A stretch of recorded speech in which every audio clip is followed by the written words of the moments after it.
Hey guys, Sean here. Welcome to the F1 Word and to the preview for the 2024 Hungarian Grand Prix, the first race of a doubleheader and the penultimate race before F1 takes its annual summer holiday. Now, this is a funny one because for a long time this was not a race I look forward to all that much. It's often referred to as Monaco without the barriers, of course. An F1 cliche you'll likely hear a lot this weekend. And it hasn't always given us great racing over the years. However, in more recent seasons, it's actually given us plenty of action. So I'm very much looking forward to this weekend, not least because of how close things are throughout the field right now. But anyway, enough of all that waffle. Let's crack on with the preview, starting as always with a look at the circuit and all the usual stats that follow. So last time out, F1 was at Silverstone, where Lewis Hamilton picked up his first win since Saudi Arabia 2021. But now it is on to Budapest for round 13 of 2024 and the start of the second half of the season already. A lap of the Hungaroring is 4.381 kilometres long. That is just over 2.72 miles if that's your thing. And is made up of 14 corners with 70 laps scheduled for Sunday's race. And the race lap record is held by Lewis Hamilton, who posted a 1:16.627 back in 2020. This weekend, there will be two DRS zones in use, with the first running between turns 1 and 2 and the second down the long start-finish straight. Both zones, by the way, share a detection point which is situated just before the final corner. Although the track has shaken off some of the comparisons to Monaco I mentioned earlier, it is still a very tough track to pass on, especially through that middle sector. But we do tend to see lots of action at turn 1 and through turns 2 and 3 as well. So most of the side-by-side stuff is more than likely going to take place through and at the end of those DRS zones. It's worth noting as well that downforce levels are some of the highest of the season, and the circuit has one of the lowest top speeds of the year, as well as the second slowest average lap time on the F1 calendar. And last year, Max Verstappen won the race comfortably, I think it's fair to say, from second on the grid, passing Lewis Hamilton, who started on pole on lap 1 at turn 1. Verstappen was followed home on Sunday by Lando Norris in P2 and teammate Sergio Perez, who took the final step on the podium. Now, you know how I love a stat. I really love a stat, and this one is a corker. That's a great word as well, by the way. So two different British drivers, George Russell and Lewis Hamilton, have won the last two F1 races. And if Lando Norris can win in Budapest this weekend, it'll be the first time since 1965 that three different British drivers have won 3 successive races. Yes, that's right, 1965. But my absolute favourite thing about that stat is that it gives me the number 3 to work with. And shock horror, 3 is also the number of dry tyre compounds available across a race weekend. Oh yes, that is right, people. It is tyre talk time once again.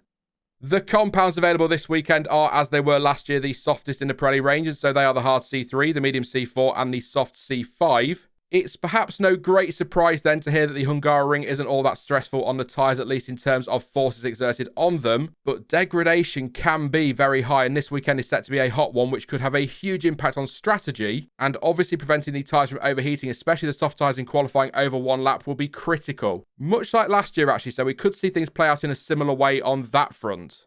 As already touched on, the circuit is a twisty one and traction is critical, and track evolution across the weekend tends to be fairly high, just something worth bearing in mind. Pirelli points out as well that the track hasn't been used for a long time while the facility was modernised, and so that evolution could be higher than usual, and the manufacturer states that early in the weekend, graining could be a big factor as well. By the way, just so you know, that modernisation of the circuit was only phase 1, and according to the Hungaroring website, focused on finishing the retaining walls of the event area, but the contractor also decided to widen the paddock and complete construction of the tunnels under the start-finish straight. Anyway, last year's winning strategy was a 2-stop with Max Verstappen starting on a used set of mediums, switching to new hards on lap 23, and then to another used set of mediums on lap 51, which he ran to the end of the race. All finishers pitted twice in 2023, and although softs were used by some, the vast majority of the field ran a combination of mediums and hards for the race. Last year's total pit lane loss time was largely between 21 and 23 seconds. The safety car doesn't crop up all that often at this track, with only 6 races featuring one, and the last full safety car period in Hungary was in 2021. And as already mentioned, it is expected to be a fairly warm weekend in Hungary, and as usual, the most up-to-date forecast, so as of Thursday morning this time, is on screen for you now to have a look at. But bear in mind, as always, that could still change between now and the start of the event.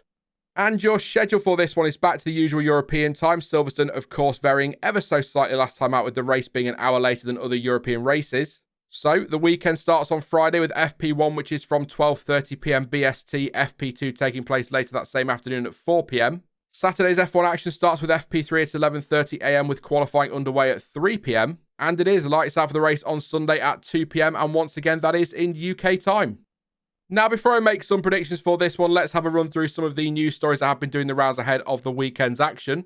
So first up, Mercedes have won the last 2 F1 races with George Russell taking the win in Austria thanks to what happened ahead, and Lewis Hamilton picked up the win last time out at Silverstone. However, ahead of the weekend in Hungary, Toto Wolff has said that although the team has renewed momentum, he isn't yet convinced the W15 is fast enough at the moment to fight for victory at every circuit. In his Budapest preview, the Mercedes team boss added that the team is working hard to bring more steps of performance that will enable them to challenge for more wins, and that work will obviously continue until the summer shutdown. He went on to say that the focus for Mercedes this weekend is quite simply on doing the best job they can, and the hope is to maintain the positive step forwards they have taken and finish the first half of the season as strongly as possible. Interesting weekend ahead. This should give us an idea of where Mercedes really are. There have been other factors involved, of course, in Austria and Silverstone, the rain and the crash at the front. This could be a big weekend for Mercedes, just something worth bearing in mind. Keep an eye on that. Elsewhere, it has been announced that Haas will continue to use Ferrari power units until the end of the 2028 season, with the team saying that having only raced with Ferrari power, having continued stability moving into the next set of regulations is a key part of their ongoing development. The announcement has also confirmed that the deal is an extension of the technical partnership between the two teams, a relationship that has been in place since Haas entered the sport in 2016.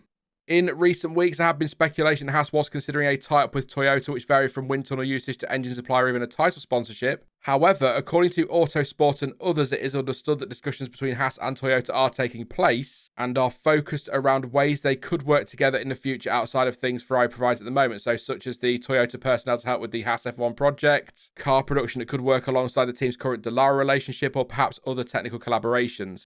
That, of course, is all speculation, though, and the key point to take away from this for now is that extension with Ferrari to the end of 2028. Also, on Haas, keep an eye on the news this week because it has been widely reported that Esteban Ocon has signed for the team for 2025 and an official announcement is imminent. And Helmut Marko has said that Red Bull's upgrades for Hungary must work as the pressure mounts from the likes of McLaren and Mercedes. In his Speed Week column, Marko says everything has to fit perfectly for the team to win and they can't afford to make even the slightest mistake. He also conceded that the RB20 is not the fastest car at the moment, and he hopes that will be corrected with the updates this weekend. Another interesting line to pick out from that column is regarding Sergio Perez, where Marko stated the team needs 2 drivers at the front, obviously, and is hoping Checo will find form again soon. However, he says Red Bull will evaluate the situation during the summer break and will then see what happens. Maybe this is a bit hyperbolic if you like, perhaps not. But are we at the stage now where Perez has just 2 more races to save his Red Bull career? Let me know what you think. One thing is for sure though, he cannot afford to keep up his current run of bad form and the results that have come with it, otherwise he'll leave the team with no option but to make a change. It is also worth noting, by the way, before we move on, that other teams are expected to bring updates to Budapest, including Aston Martin, McLaren and possibly Ferrari, according to AMUS. But let's see what the car display show and tell thing throws up in a few days' time. Right then, time for me to make some predictions, and as always, please do not, for the love of God, take these too seriously, just a little bit of fun. But if you do disagree with my picks, then you can let me know yours in the comment section down below. And last time out, well, better than some weeks, but still pretty terrible, let's be honest. Points for Verstappen for P2, Ferrari is the 4th best finishing team and getting the number of drivers to finish the race correct. Overall, as we head into the second half of the season, it's not going very well on that season score, but as far as I'm concerned, that's a good thing because it means this season is far from predictable, and I love that. This time, it's going to be difficult to make some picks again, but I'm going with Red Bull versus McLaren for Hungary. As always, I'm not ruling others out completely, but the heat might be an issue for Mercedes this weekend. They tend to be stronger in cooler conditions. And when it comes to Ferrari, it all depends on which Ferrari team actually turns up to Budapest.